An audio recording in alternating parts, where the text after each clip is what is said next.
بسم الله الرحمن الرحيم. الحمد لله رب العالمين، وبه نستعين على أمور الدنيا والدين، وصلى اللهم وبارك على نبينا محمد وعلى آله وأصحابه أجمعين. ما بعد، وعشر لحات كتابك من حديث الحفظ، ونقبل عنا حديث كالذي طبنات عن أبي هريرة رضي الله تعالى عنه أن رسول الله صلى الله عليه وسلم قال: لولا أن أشق على أمتي لأمرتهم بالسواك عند كل صلاة.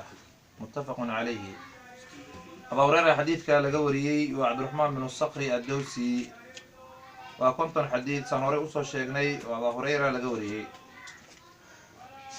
رضي الله رالي نقضوا عنه حقيسي أن رسول الله رسولك الله صلى الله عليه وسلم قال نبي حويري: لولا أن أشق على أمتي،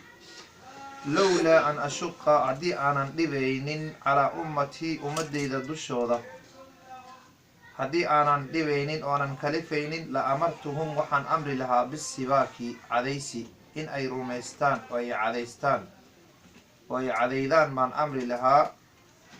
عند كل صلاة والبأكتيرة. حديثك nabiga sala allahu calayhi wasalam waxa uu ku tusayaa in cadayga uu yahay istixbaab, cadayga inuu yahay shay aada u fiican. xadiid kale nabiga sal ly slam wuxuu ku yidhi: assiwaaku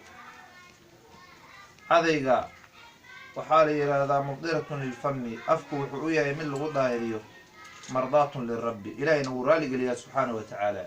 marka cadayga mar walba wuu kheyr badan yahay oo wuu fiican yahay. nabi maxamed sala allahu calayhi wasalam wuxuu leeyahay hadday ummadeyda ayna dhib ku ahaan lahayn dushooda waxaan amri lahaa mar walba inay cadaystaan, oo macnaheeda ay tahay hadda waajib ma ahan, amar waajib baan amri lahaa buu nabiga ola jeedaa sala allahu calayhi wasalam. waajib ma ahan hadda, ciddii ka gaari weysay a iska dayso, laakiinse waxaa kuu fiican inaad mar walba cadaysato cinda kulli salaa. lafdi kale cinda kulli wuduu uu kusoo arooray oo weyse kasta agteeda, mar kastoo weysaysanaysid inaad cadaysataa sunna ah. mar walba oo maxaa la yidhahdaa aada salaad tukanaysid inaad cadaysataa sunnaa. marka cadayga wax aada buu muhiim u yahay oo u fiican yahay oo u kheyr badan yahay, maxaa yeelay afkaagii buu dahiriyaa. ilaahay subxaanahu wa tacaala baa jecel, malaa'igtiisaa jecel qofka cadaysanayo mar walbaba. nabigana sala allahu calayh wasalam sida laga soo guuriyey markuu gurigiisa yimaado kaana bada'a bisibaaq, habeenkii markuu soo tooso yashuuzu faahu bisibaaq, caday buu afkiisa marmarin jiray intuuna weysaysanin uuna tukanin uu salaadii walahaas una aadin, caday buu afka marmarin jiray sala allahu calayhi wasalam. geeridiisana hadda waad garanaysaa, markuu nabi maxamed imanayay waxa ugu dambeeyey oo afkiisa ugu dambeeyey caday buu ahaa. caaisha ka sheekeynayso cabdiraxmaan bin abubakr sidiiq oo walaalkeeda waxay tiri waa iisoo galay ayadoo nabi maxamedna uu sakaraadkii ugu dambeeyey uu saaran yahay, waa maalinta uu dhiman lahaaye. markaasaa caday buu gacanta ku watay qoyan, cadayguu nabiga isha saas oo la raacay. markaas waxay tiri ma kaaga soo qaadaa? nabiga wuu dhiibaya, haa.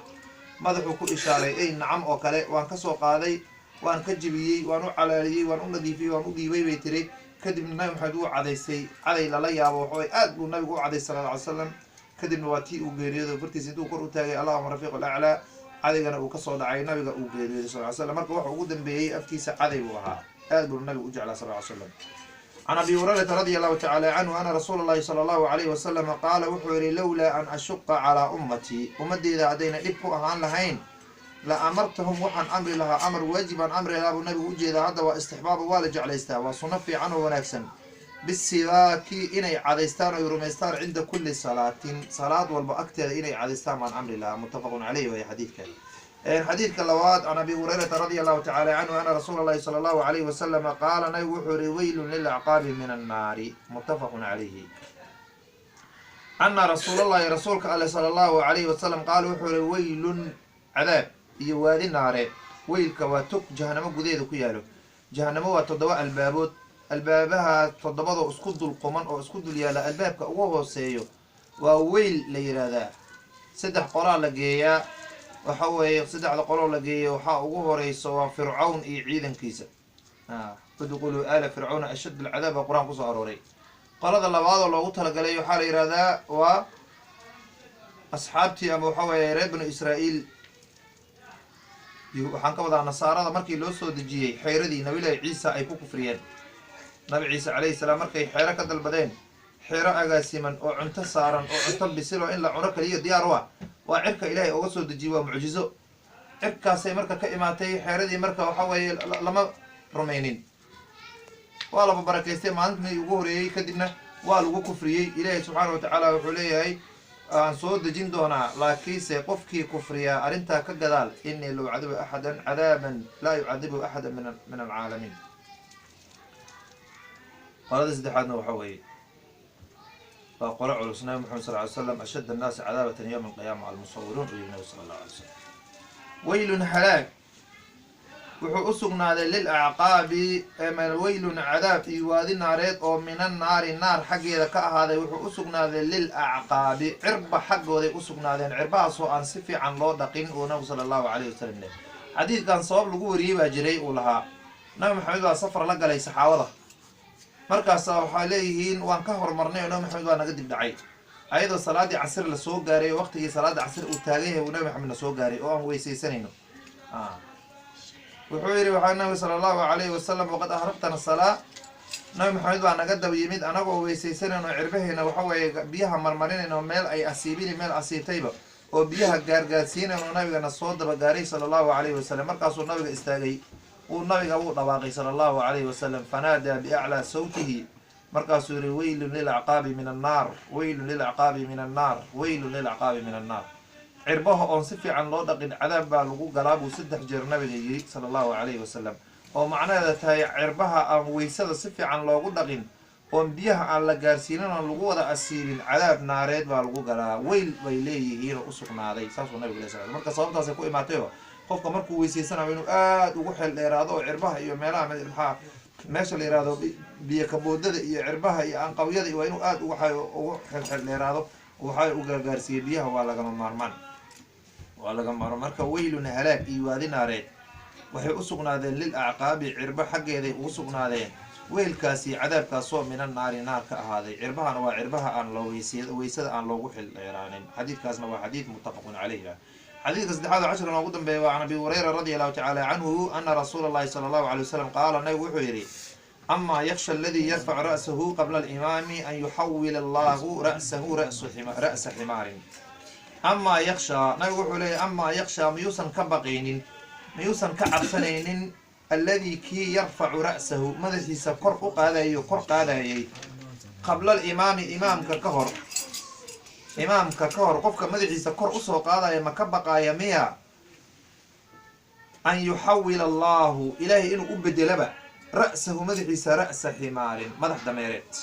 waa goodi waa arrin culus way nabi maxamed sala allahu alay slam uu ka dhigayo dad fara badanna way ugu badan yihiin oo gaar ahaan dhalinyarta aada ugu badan salaadii macnaha waxaa loo jeedaa qofka salaada imaam ku daba xiran oo ma'muuma imaam baa ku dujinayo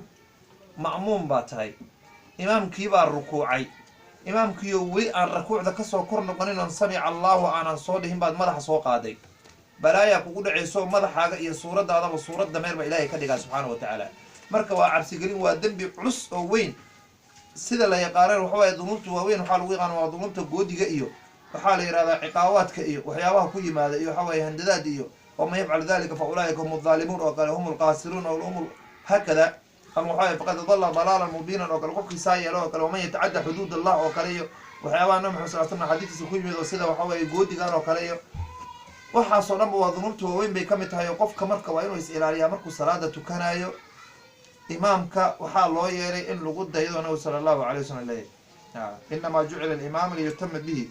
faidaa kabara fakabiruu markuu allahu akbar dhaho allahu akbar dhaha faidaa rakaca farkacuu faidaa qaala samica allahu liman faquluu rabbana walaka alxamd faidaa sajada fasjuduu hakada tartiib iyo tacqiib baa la rabaa imaamka markuu rukuuco rukuuc markuu sujuudo sujuud markuu soo kor qaado soo kor noqo markuu salaamo naqsado ka salaam marka inaad hor orado ama inaad la tartantaa labadaba lama ogolo labadaba salaadaada ku burayso cidaab iyo ciqaabna waxaa waaye inaad mutaysato waa suuragal can abi hurayra radi allahu tacaala canhu ana rasuulallahi rasuulka ale sala allahu calayhi wasalam naxariis iyo nabadil dushiisa allah yeela nabiga qaala wuxuu yihi amaa yakshaa miyuusan ka baqaynin uuna ka cabsanaynin alladii kii yarfacu kor u qaadayay ra'sahu madaxiisa qabla alimaami imaamka ka hor madaxa kor usoo qaadayo salaada iyadoo lagu jiro imaamka uu rukuucsan asiga soo boodboodaya weye aliska ilaaliya baashaas أن يحول الله إلهي إنه أبدل رأسه مدحيس رأس حمار مدح دميرين لفظ قال وحاكوسو أو سورته سورة حمار سورة دي سي بدانتي سو بدان حمار إلا قد يقول دمير معناه ذو حواي أقلقيس حد هدي وجهك حتى أنا بدل أقلي دمير لقد يقول قطر أقلي دمير هدي لو قورك يوكرن أو قرشة هذا بقى نقطين هذا وحنته إينا شهو جودته إينو حال هذا وحقستود وحولا غلو إنا إسكت داخسة السيدة حوالها وكله oo fikrad kale ayna kugu jirin laftirkeeda waa dhibaato marka dadka intooda badan salaada ma tixgeliyaan safka kamida ilaahay nabiga sallallahu alayhi wasallam uu leeyahay la tasawwunna sufufakum oo la yuqalifunna bayna wujuhikum wa bayna qulubikum wallahi safka waad simiisaan oo simiisaan hadii kale ilaahay qalbigiinu isdawa marinayo oo isweedaarinayo waa ilaahay subhanahu wa ta'ala uu leeyahay marka goodiyaalka ku soo arooray salaada waxaa kaloo nabiga ka soo yiri sallallahu alayhi wasallam fa inna taswiyatu as-sufufi min tamam as-salah salaada safka oo la toosiyo waa salaada dhameystirankeeda safka haduu qaluucan yahay salaada waxa way waxba ka kala dhiman marka waxyaabo fara badan oo in la iska ilaaliyo salaada ku saabsan maxay yahay salaada waa tiirka ilaahay subhanahu wa ta'ala kugu xiraayo oo waxa way ilaahay subhanahu wa ta'ala telefoonka alla iyo adiga idin dhaxeeyo waa salaadaas hadii aad ku ciyaartana salaadaas waxa way halaag iyo waxa way iyo balaayaad u bandhigan tahay ilaahay subhanahu wa ta'ala iska ka naxariistamaayna iska ka cafiyo maayna marka salaada mar walba waxa way in la ilaaliyo safkeeda iyo kudaysha imaam haday tahay iyo waxyaabahaas oo dhanba qofka inuu barto hay-adeeda iyo arkaanteeda waajibaadkeeda iyo sunanteeda iyo muxaaburiye muqdaraadkeeda iyo makruuhaadkeeda waxaas oo dhanba inuu barto waa lagama maarmaan عن أبي هريرة رضي الله تعالى عنه أن رسول الله صلى الله عليه وسلم قال نبي وحيري أما يخشى ميوسا كبغيني الذي كي يرفع رأسه مدحي سكوء قادايي قبل الإمام إمام ككهر أن يحول الله إليه لأبدل رأسه مدحيسا رأس حمار مدح دمير إن لو بدلو كاس كما بقى يميا أبو نبي صلى الله عليه وسلم حديث كان هو حديث متفق عليه 10 مركه انت سان كسو غابنايا 10 كي تدواد نوغو ان شاء الله تعالى وباذن الله الكريم هذا بالله التوفيق سبحانك اللهم وبحمدك نشهد ان لا اله الا انت نستغفرك ونتوب اليك